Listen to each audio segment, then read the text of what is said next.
Ele vai gravar, provavelmente, e depois a gente passa. Obrigado.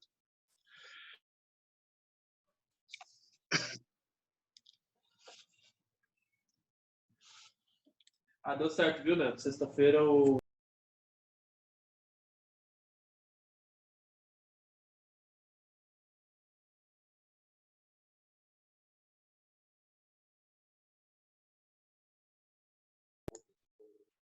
Bom, companheirada, meus amigos, turma boa, estou aqui hoje para fazer uma conversa gostosa com Jesus dos Santos, esse nosso companheiro, que é co-deputado estadual pela mandata ativista da Alesp aqui, e que tem seu histórico de luta nos movimentos negros, Nova Frente Negra Brasileira e Frente Favela Brasil, movimento de cultura, movimento cultural das periferias, o MCP, e das periferias da cidade de São Paulo. Periferia é o centro. Atualmente ele se filiou ao PDT. Como é que está, Jesus? Tudo bem?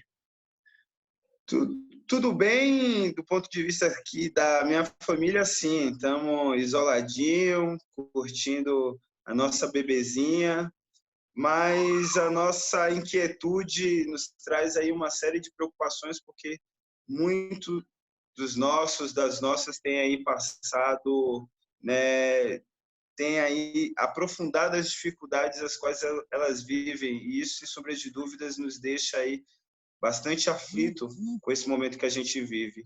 E para além aí dessa ansiedade, né, de nunca ter vivenciado um isolamento social e de ter que regrar um pouco aí no nosso dia a dia, isso deixa a gente um pouco ansioso. Mas vamos seguindo que vai dar tudo certo. Com certeza. Mas nesse momento a gente tem um papel importante, as lideranças, como você, ainda mais com o papel que você tem aqui na Assembleia Legislativa, porque o governo de São Paulo está fazendo uma série de movimentos, inclusive hoje anunciou a questão da possível retomada a partir do dia 11, né? Então, vamos dar uma olhada, como é que vocês estão vendo lá essa coisa? A participação da bancada ativista lá, ela está participando remotamente também? Como é que fica essa questão dentro da Assembleia Legislativa, Jesus?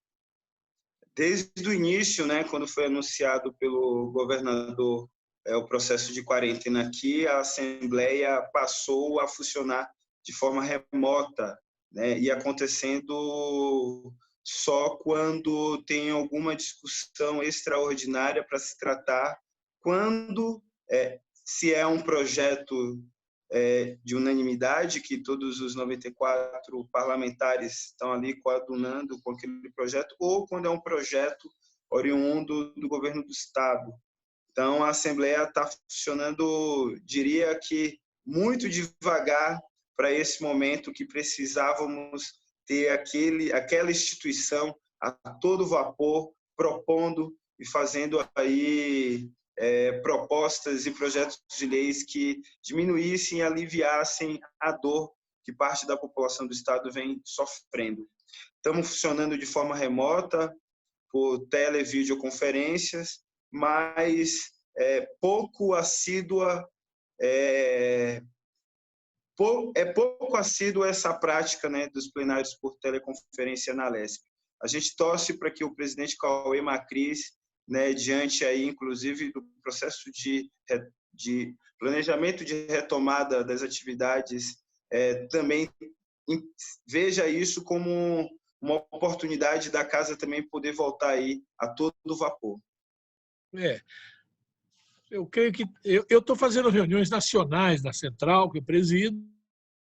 Nós fizemos a reunião do Diretório Municipal do PDT, você viu aquele dia, com 115 pessoas participando, ou seja, as ferramentas como essa que nós estamos usando aqui são ferramentas que dão essa oportunidade, a possibilidade de fazer todas essas conversas.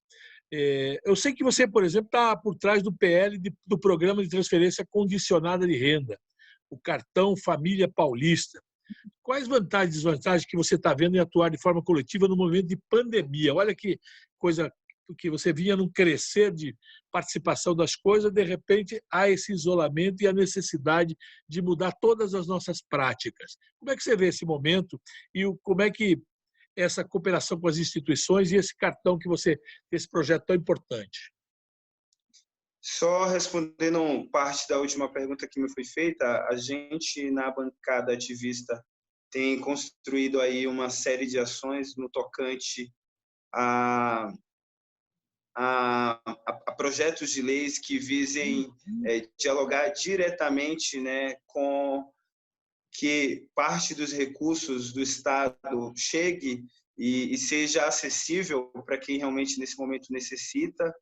Estamos construindo, a partir de um comitê dentro da LESP, né, uma comissão parlamentar que dialogue sobre a condição, né, dessas pessoas que neste momento estão encarceradas e que ali é um espaço cujo a proliferação vai tomar proporções assim gigantescas e é fundamental termos olhar nesse sentido.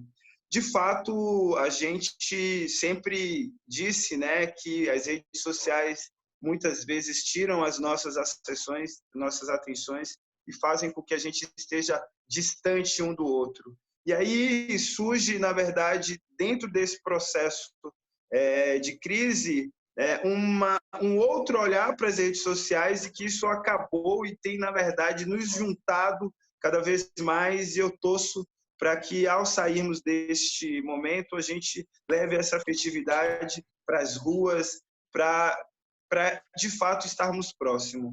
Esse é um momento bem difícil economicamente, embora a economia venha de forma regular. O governo do estado hoje falou que a economia anda, né, na casa aí dos 74% tranquila. Isso quer dizer que a gente vai ter aí um potencial e uma capacidade de reação, né, pós essa crise bem positivo.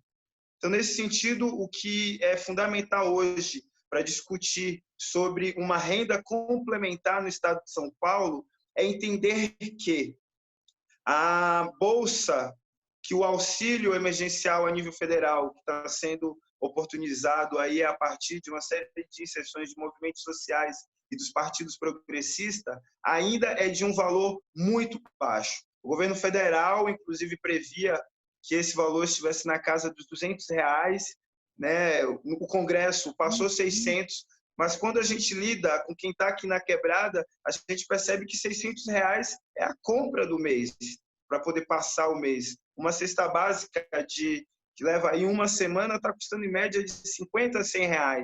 R$600 para quem tem filho, família, para quem paga aluguel, é um valor insuficiente. Então, nesse sentido, quando a gente traz para a Assembleia Legislativa, né, que tem essa responsabilidade, advindo de a gente entender que o processo de desigualdade que existe hoje no nosso país e que afeta de forma maciça nas periferias, é por conta de uma construção colonial e de total falta de desenvolvimento equível nas cidades e nas zonas rurais. Então, o governo do estado entender, né, e ter a responsabilidade de aumentar, complementar este recurso, sem sombra de dúvidas, a nível do salário mínimo estadual, é garantir dignidade a essas pessoas que vêm sofrendo, não só por conta do coronavírus, mas por conta de toda uma política tributária, de uma política fiscal, de uma falta de soberania econômica e monetária que nos falta no nosso país e nos nossos estados. Então, a renda complementar estadual tem esse objetivo, né, de promover a dignidade dessas famílias que, com R$600, não dará conta da sua sobrevivência e terá que continuar a ir para as ruas, trabalhar, buscar grana de outra forma, porque comer a fome não espera. O Jesus, quando você estava pensando nesse projeto, foi antes da pandemia. Você vem discutindo isso já há algum tempo, ou ele nasceu durante o processo de pandemia? Porque o ajuda emergencial aí, embora cheio dessa controvérsia que você colocou, aquilo que ele queria dar efetivamente, e depois a pressão da sociedade civil, mais os partidos progressistas para subir para 600, de 200 para 600, são para 3 meses só. Parou 3 meses, a gente não sabe o que vai acontecer. Ele já engoliu a seco esses 3 meses. Nesse processo e projeto que você tem, esse PL aqui, ele era para complementar aquilo que nós chamamos, criar no Estado de São Paulo uma renda básica, uma renda mínima básica aqui, ou é só para complementar esse período aqui? Então, a discussão da renda básica é uma discussão que não nasce hoje, que ela não nasce por conta da crise do coronavírus. Os teóricos liberais já discutem isso desde o século passado. Aqui o Suplicy, né, quando na época senador, foi um dos parlamentares mais atuantes no debate da renda básica cidadã, e por conta do coronavírus, os governos políticos, como toda a instituição, o Estado viu que não existia uma outra para passarmos por esse momento de crise. Então, eu concluo dizendo que esse projeto estadual ele prevê um complemento dessa renda durante a crise e no pós-crise, por entender de que a gente vai ter um período um pouco maior, né, de recuperação econômica, embora a economia do estado de São Paulo venha de forma até razoável, mas vai ser necessário para que determinados setores possam buscar e voltar a um equilíbrio. Agora, a discussão que nos motiva, na verdade, a fazer esse projeto nesse momento, mesmo que de forma pontual ou que se estenda até o pós-crise, tem a ver com o que a gente vem elaborando na Assembleia Legislativa, que é a construção de um projeto de lei de responsabilidade social, entendendo como o Estado foi construído, é construído, e essa dinâmica de desigualdade, e que no aporte dos seus recursos eles tenham em caráter o desenvolvimento equível, né, promovendo aí a redução das desigualdades. Agora, é importante deixar aqui bem explícito que o que nos move, no ponto de vista da construção desse ou de qualquer projeto de lei que tramite na casa, é, na verdade, fazer a disputa do recurso público, né, para que, de fato, chegue na ponta desse trabalhador, dessa trabalhadora, dessas pessoas que, de fato, aquecem a nossa economia.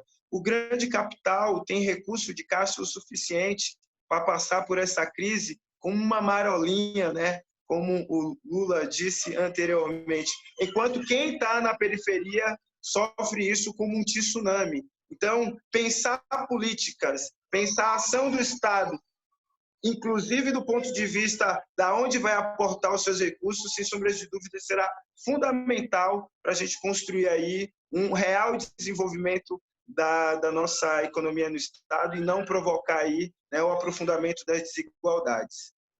Eu estava lendo lá o projeto.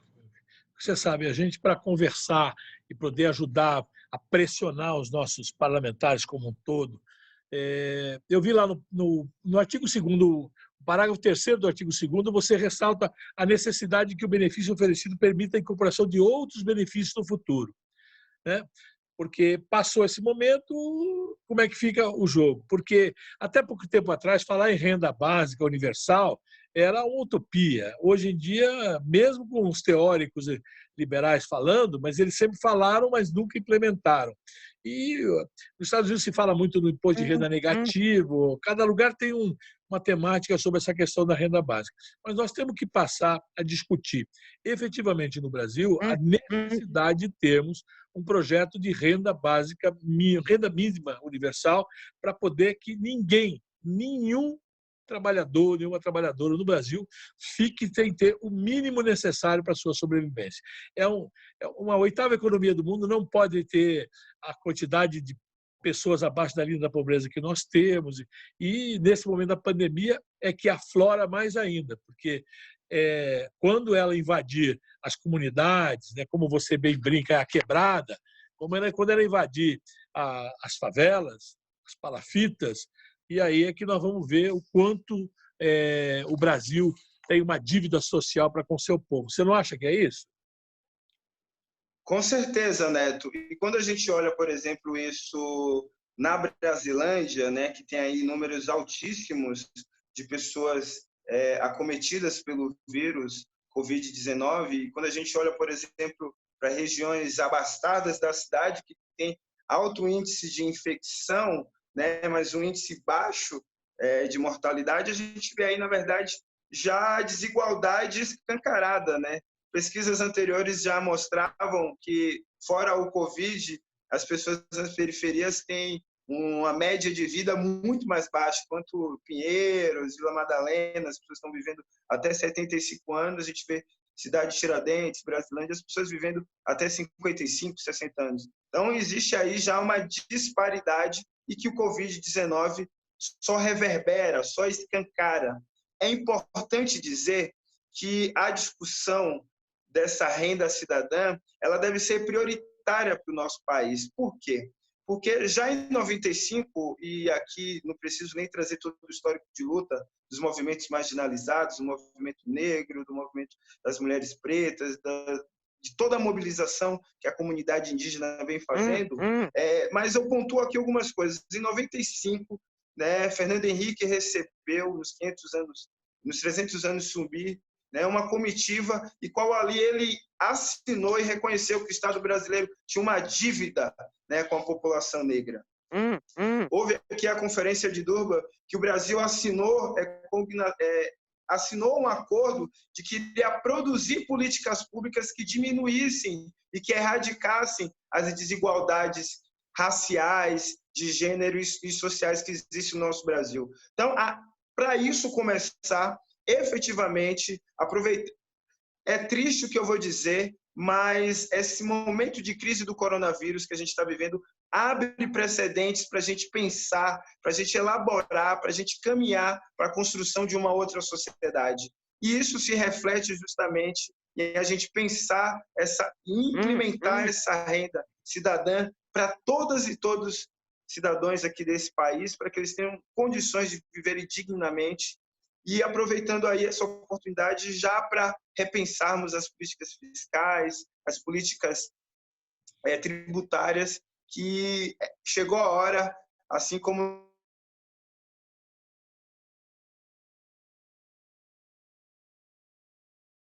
onde quem mais tem, pague mais, porque quem menos tem, a preocupação central é comer, é morar, é ter dignidade.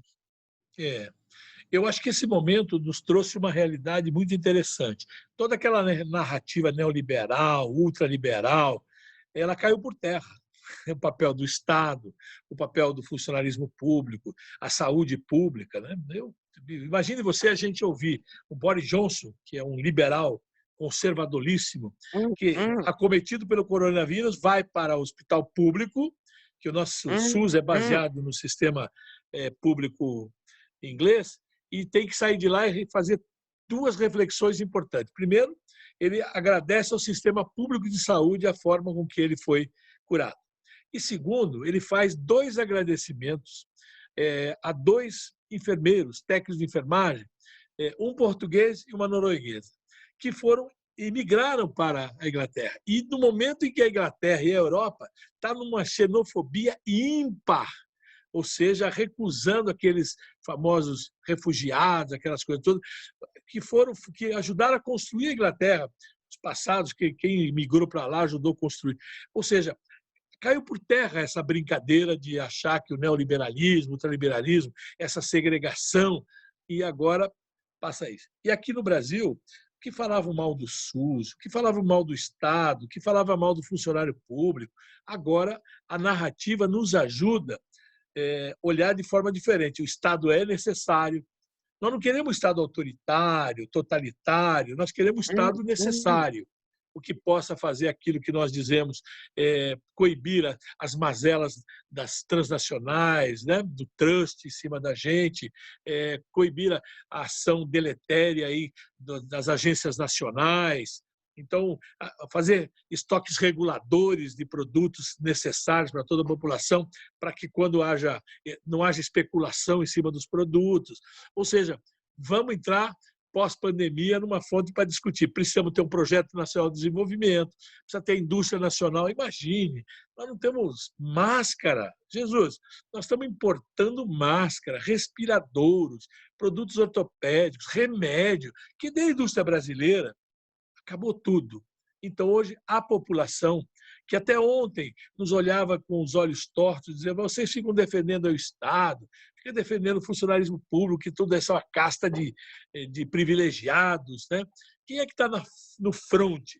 se não é o funcionalismo público, os companheiros da saúde, os companheiros da segurança pública, os companheiros que militam no transporte. Veja, são pessoas que até ontem eram desprezados pela população por causa de uma narrativa ideológica dizendo que não, isso aí não presta, nós temos que acabar com tudo isso, que o Deus mercado. Só que agora o Deus mercado falou para você, cuidem, façam, e não tem como fazer se não for o Estado, perfeito? O Estado é que tem a real capacidade, né, de alavancar e termos condições de sairmos dessa. É só a gente olhar a crise de 2008, inclusive, que aconteceu nos Estados Unidos. Quais foram as instituições centrais, né, que promoveram, inclusive, a saída da crise e cuja a gente olha os Estados Unidos, tem mais aí de 12 anos sem ter inflação? O Estado, o Banco Central norte-americano. Então, a gente vive no nosso país ainda em uma narrativa colonial, a gente vive no nosso país ainda né, sendo submissos a uma ideia universal e que, na verdade, somos um país cujo, se não sairmos desse lugar de submissão, continuaremos aí, né, cada vez mais precarizando e deteriorando as relações trabalhistas, sociais, culturais de nossa sociedade. Abre precedentes, Neto, para a construção de um outro mundo, de um outro olhar, e tem muita gente confiando nisso. É por isso que, inclusive, eu tenho a certeza que a construção que o PDT vem fazendo no último período, apontando caminhos, e isso não quer dizer que esse projeto está finalizado, isso não quer dizer que esse projeto ainda deixa de fora milhares de brasileiras e brasileiros que, por conta da estrutura do nosso país racista, machista, não se vê incluído, mas que está aberto a aprofundar essa discussão, a construir, de fato, um projeto de desenvolvimento que tem a cara das brasileiras, que tem a cara dos brasileiros, que constrói na ponta este país. Então, eu fico muito feliz, na verdade, de estar hoje dentro do PDT, contribuindo com essa construção e que, sem sombra de dúvidas, é necessário, ainda mais agora que a gente, talvez, não sabemos, não sei se mais cedo ou mais tarde, teremos uma eleição municipal, fazer esse debate de qual cidade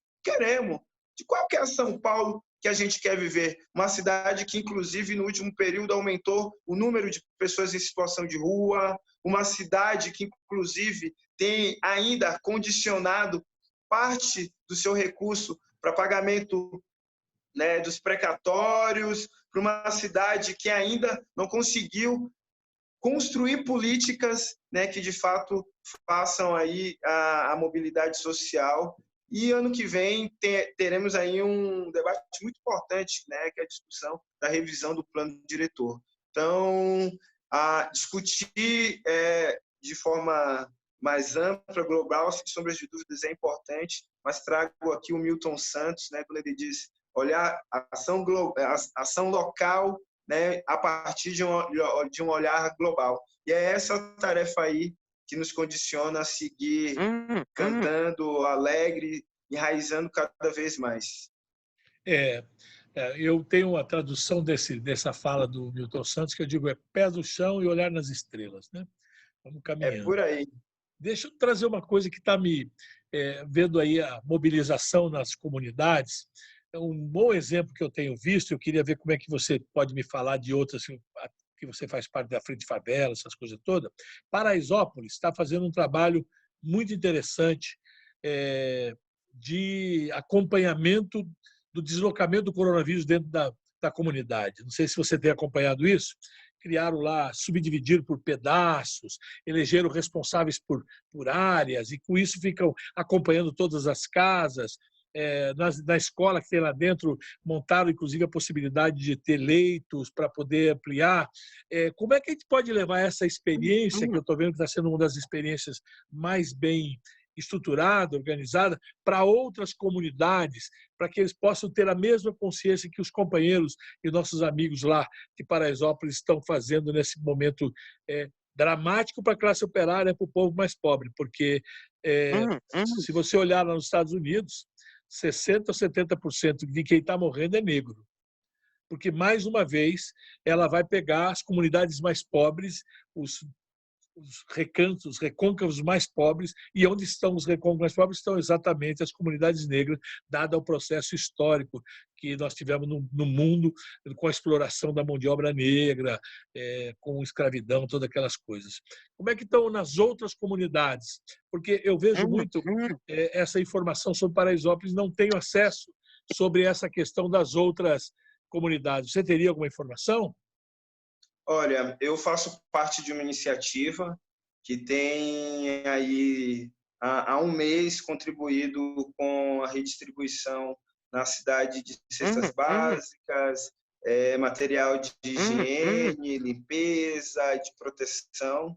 E essa iniciativa tem dialogado com outras iniciativas da cidade. Hoje a gente já consegue ter mapeado aí só na cidade de São Paulo, mais de 30 iniciativas nas periferias e que têm dado conta de minimizar, né, os danos da crise que a gente tem vivenciado. Ainda muita pouca ação dos entes públicos, né? Embora apareça ali ou outra hora uma iniciativa, mas é fato de que quem tem hoje contribuído de forma profunda, né, para mediar aí essas questões são essas organizações comunitárias. Só para você ter uma ideia, da rede de apoio humanitário nas e das periferias, a gente tem aproximadamente 20 mil famílias mapeadas que estão diretamente afetadas, né, envolve questões alimentares e questões, inclusive, de pagamento de aluguel, que o que a gente tem analisado é de que essa é a segunda maior preocupação das pessoas, por mais que tenha aí uma decisão de que ninguém pode ser, que não vai ter reintegração de posse nesse momento, tal, ou de que se você tiver alguma dívida por conta do aluguel, você pode renegociar. Não terá ação de despejos. Não terá ação de Exatamente. despejo. Isso, então assim, tem muita gente aí muito preocupada com isso, embora tenham essas questões. Paraisópolis, sem sombras de dúvidas, tem sido aí uma referência, né, nessa discussão na cidade de São Paulo. Eu acho que não é que ela vai se tornar exemplo para outras regiões. Aqui na Zona Norte, por exemplo, tem um grupo de médicos, coletivos culturais que têm se reunido para mapear, né, essas pessoas que estão, né, com casos positivos ou os lugares de maior potencialidade, justamente para criarmos barreiras, táticas, fórmulas de combater isso de forma interna. Eu penso que o que na verdade está faltando é de que haja um processo de comunicação, um processo de conscientização, né, e, paralelo a isso, ações efetivas do Estado para minimizar o isolamento social na periferia, né, porque não adianta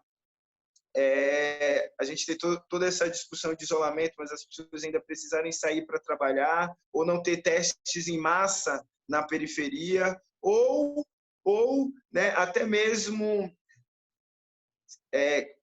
associações, sociedade civil, ofertando para o Estado espaço para montarem, né, leitos e o Estado não tendo condições de arcar com isso. Então, penso que quanto mais iniciativas houverem, melhor. A experiência de Paraisópolis, sem sombra de dúvidas, precisa ser replicada para outros lugares, mas outros lugares também têm exercido um papel fundamental ali.